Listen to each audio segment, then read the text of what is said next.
Arestado ng mga otoridad ang number 1 top most wanted person, provincial level sa kasong rape sa Barangay Upper Atuk, Flora Payao nito lamang ika-15 ng Setyembre taong kasalukuyan. Matagumpay ang operasyon dahil sa pagtutulungan ng mga operatiba sa pangunguna ng Flora Municipal Police Station, katuwang ang Provincial Intelligence Unit, 1st Apayao Provincial Mobile Force Company, Apayao Police Provincial Office, Regional Intelligence Unit 14, RID Frocar at RMFB 15.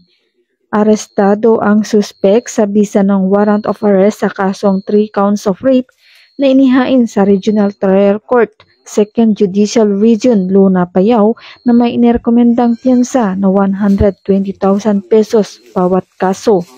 Matapos basahan ng kanyang mga karapatan sa salitang kanyang naiintindihan, dinala ang suspek sa tanggapan ng pulisya para sa tamang dokumentasyon at wastong disposisyon bago i-turn over sa hukuman.